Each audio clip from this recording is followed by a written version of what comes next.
Chapter 1. Occupation with Self.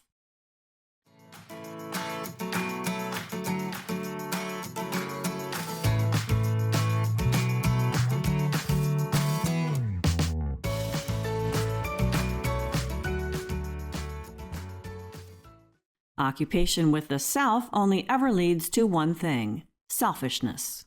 Right? Of course, it all depends on how we go about such things.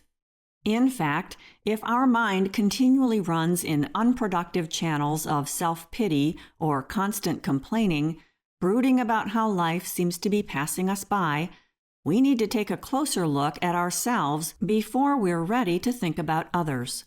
We need to turn in a new direction, namely a productive one. Then again, it may be good to get outside ourselves and think of others for a change. After all, doing something for others that causes us to forget our own worries for a while is a win-win. So then, helping others and helping ourselves may not need to be mutually exclusive. Where we get into trouble is when our occupation with others is more like constantly thinking about what others are up to, criticizing and judging them as we please. No, thinking of others is not proof that we are spiritual. Likewise, thinking of ourselves is no certain sign that we are selfish. It all depends on how we go about it.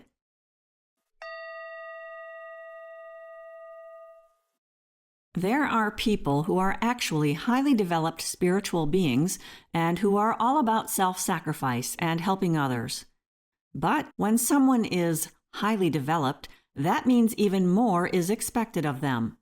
As in, their motives need to be squeaky clean.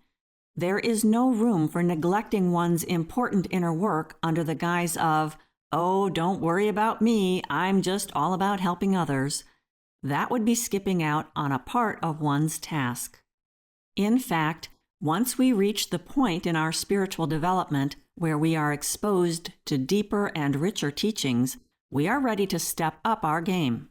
Now we need to become more rigorous about getting to know ourselves, because here's the deal: if we don't know ourselves, we can't know others. If we don't love ourselves, we can't love others. The kind of love we're talking about here is not self-indulgence. It is not shirking the unavoidable pains of life. That comes from the little self, the unhealed ego, which needs to be seriously looked at. This kind comes from respect, because if we don't have healthy self-respect, then we don't love our own greater being, which is the divine being we all are, and therefore we can never truly love others. This kind of self-love and self-respect, which is the right kind, can only come about by doing the spiritual work we set out to do when we were preparing for this earthly adventure. If we neglect to do this work, no matter how we may sugarcoat our actions, we are in effect escaping. We're shirking our duty to our own selves. Surprisingly, it is this very thing that leads us to despise ourselves and feel less than others. But if we do the work we came here to do, we will open up a well of self-respect in ourselves, and then we'll discover a true respect for others too. So the more we practice the right kind of self-occupation, the less selfish we will be, and the more we will be able to help others. If we think critically about ourselves in the right way, we'll find compassion for others. But we, being the spiritual people that we are, so often do just the opposite. We ignore the log in our own eye, but notice the speck in someone else's. As is so often the case, our work is to find the right middle path. We need to find the way to accept our own shortcomings as well as those of others. We need to accept our own faults without despair or feeling discouraged because we're imperfect. At the same time, we don't want to remain as we are, imperfect. It all depends on how we go about this. In theory, we know that the only thing we can actually change is ourselves, and sometimes, of course, this affects others. So the best way to go about changing anyone is by setting a good example.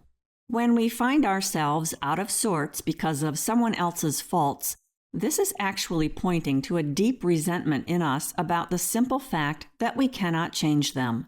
And it gives us good information about where we really stand in humbly accepting ourselves. If inside ourselves we balk at others for the way they are, we are not accepting ourselves. If, however, we truly remain serene, even in the face of their gaping faults, then we have come to accept ourselves as we are. And which are the faults in others that tend to bug us the most? Of course, it's the ones that are in us. So, if we want to feel and be more loving towards others, we need to get to know ourselves better. It's not true that to love another is to not see their flaws. Being tolerant doesn't mean we turn a blind eye. No, we need to keep our eyes wide open. To do otherwise is to be truly intolerant. In truth, if we can accept others' imperfections, we don't need to look away. If our tolerance requires that we not see reality, then we are the ones donning a mask to cover something up. But real tolerance and real acceptance require real work. We need to be willing to see another's faults and not love or respect them any less for it. What a huge help such an attitude can be for ourselves and everyone around us.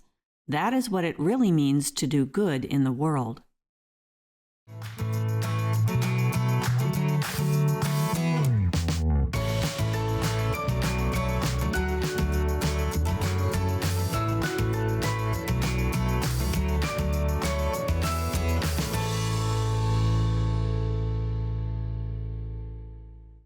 This work is copyrighted by Jill Rhee, founder and manager of Finesse LLC. All rights reserved.